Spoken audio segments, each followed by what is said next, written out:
Hey, it's Baz, filmmaker, dad, and the guy behind 20 Minute Gamer. I'm the kind of gamer who can't justify sinking 100 hours into every title, so I've made it my mission to find out if a game can truly hook you in just 20 minutes.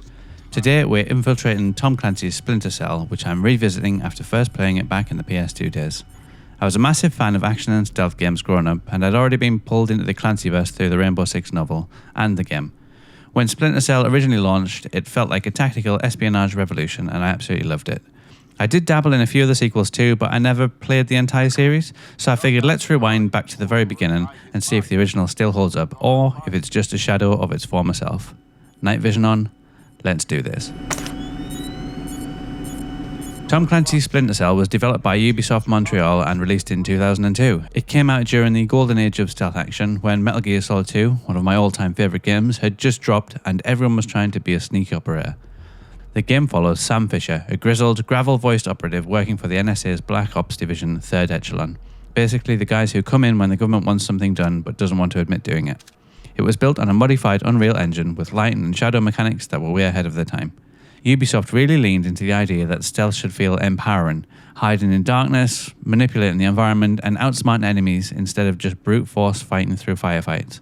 Sam Fisher quickly became one of the most iconic stealth protagonists in gaming, thanks in no small part to Michael Ironside's voice work and those glowing green tactical goggles. Story. Now, when it comes to storytelling, let's just say that Splinter Cell starts with a whisper rather than a bang. You're introduced to Lambert, your handler, in a pretty dry cutscene where the two of you share some light banter, and I use the term banter very loosely. You're given the impression that you're this legendary operative, a seasoned agent with years of experience under your belt, but then boom, you're thrown into a rigorous training course where you're being taught how to walk, climb and crawl, and even look left and right. It's like hiring James Bond and then sending him back to basic training because he forgot how to crouch. The tonal clash here is real. Are you a grizzled vet or just an intern or something? To be fair, the training level is trying to front load the mechanics, but narratively it's a bit of a mess. You're kind of being told on one hand how elite you are, while simultaneously on the other fumbling your way through an obstacle course like the new guy in SAS Who Dares Wins. Unfortunately, that's all I got through in the first 20 minutes. There's no real inciting incident or grip and plot hook to sink your teeth into, it's just walk here, crouch there, and listen to Lambert's endless exposition.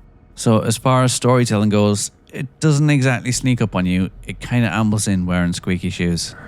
Good. That means the implanted speaker is working correctly. Now, the technicians here want to calibrate your equipment. Can you turn to the red emergency light on the wall to your left? Great. Now the one on your right. Okay, same thing for pitch. Score 2 out of 10. Controls. Controlling Sam on Steam using the keyboard and mouse took a little recon. I originally played this with a controller on the PS2, so adapting to WASD stealth was a bit clunky at first. It was like trying to do parkour in a wetsuit. But credit where it's due, the mouse wheel for adjusting the movement speed was unexpectedly brilliant. It gives you granular control over how stealthy you're being, and it's a nice change from the usual binary walk or run toggle. It's one of those mechanics that more modern games should definitely learn from. I mean, if you're going to creep through shadows like a ghost, you might as well have full control over your footsteps, right? However, some interactions were painfully unintuitive. Hacking a door, for instance, just required me to keep pressing the same direction key over and over, which felt about as thrilling as entering a pin at the supermarket. It wasn't satisfying, it was just really repetitive. And don't get me started on the wall jump mechanic. There's this move in the tutorial where you're supposed to wedge yourself between two walls, press jump, and then jump again at the top of your jump, but despite standing precisely in the spot where it told me this, I could never pull it off. Also, trying to shoot a security camera was pretty hilarious. Let's just say that Sam might be elite, but his aim made stormtroopers look like Olympic sharpshooters.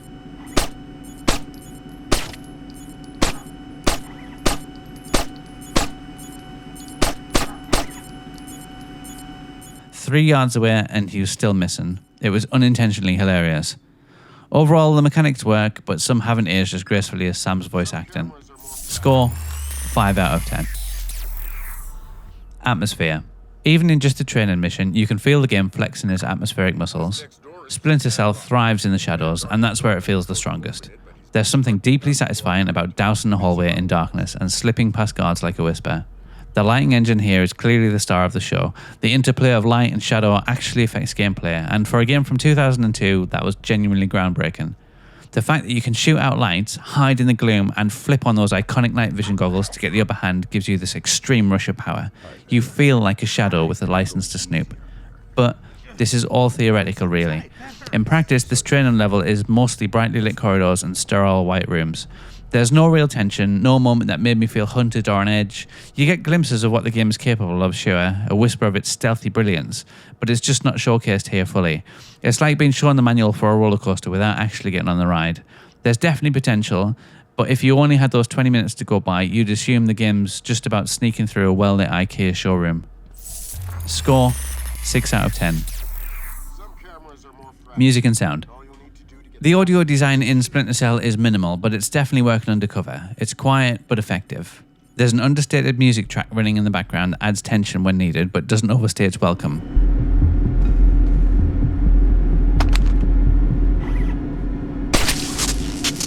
One moment in particular stood out to me. You're crawling under hanging chains and broken glass, and a heartbeat sound effect kicks in. It's a very small thing, but it totally does ramp up the pressure and turns what would have been a standard stealth crawl into a moment that felt tense and cinematic.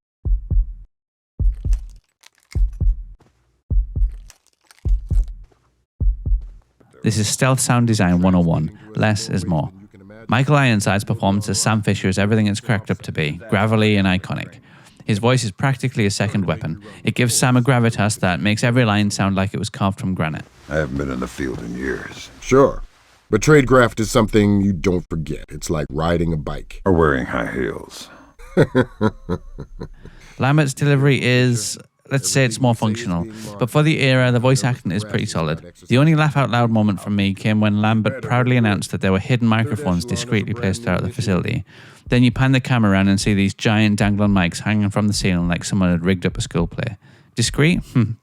Subtle as a pipe bomb in a popcorn machine. Still, the sound design does its job. No complaints here. Score, 5 out of 10.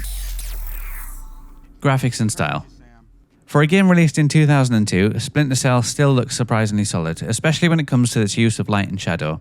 Shooting out the lights to plunge entire corridors into darkness is ridiculously satisfying. It's not just a visual gimmick, it genuinely changes the way you play. Unlike modern games that still let you see in the dark, this game totally commits. Once the lights are out, it's pitch black unless you throw on your trusty goggles. It's a design choice that makes you feel clever, like you're manipulating your environment to your advantage, which, to be fair, is exactly what you're doing.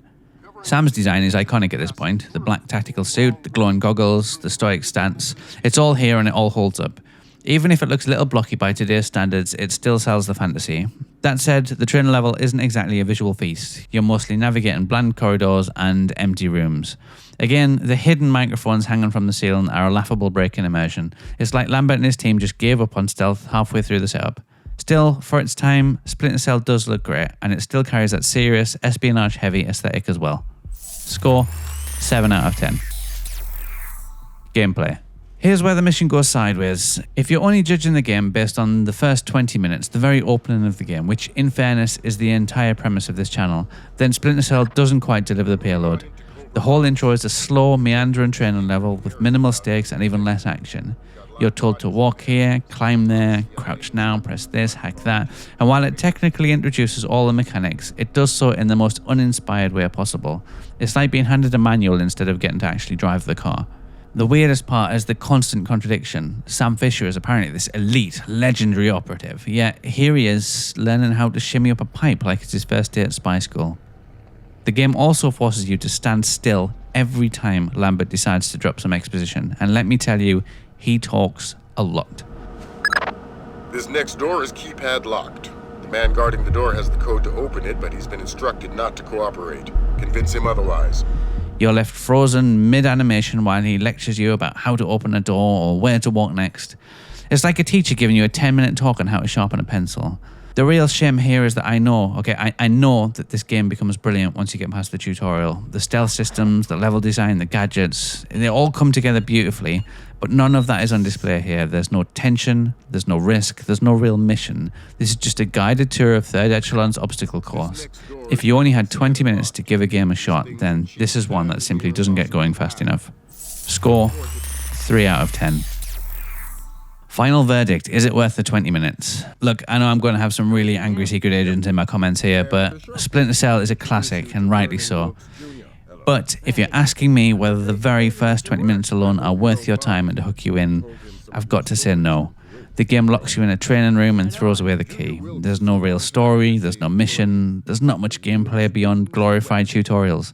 The pacing is so slow it feels like your controller is stuck in crouch mode. Now, I want to be clear, okay? This isn't me saying that the game itself is bad. It's far from it. If you have the time and the patience, it absolutely blooms into a rich, rewarding stealth experience. But this is 20 Minute Gamer, and we judge by the intro. And the intro is definitely a missed opportunity. It's like sneaking into a high security compound and only finding the janitor's closet. If you're short on time, you will not get to see what makes Splinter Cell so great, and that's a shame. Because trust me, once it gets going, it's stealth perfection. Score, 5 out of 10. 6-9. So, what do you think? Should Splinter Cell let you dive into the action straight away instead of crawling through a dull tutorial? Did the training level ever put you off when you first played it? Or do you think it's the perfect warm-up before the real game begins? Let me know in the comments. And if you enjoyed this recon mission, give it a like, hit subscribe, and keep your goggles charged. I've got plenty more stealthy titles coming your way. Until next time, stay out of the light. The next hallway's the same idea, but for sound. I'll be monitoring a few hidden mics.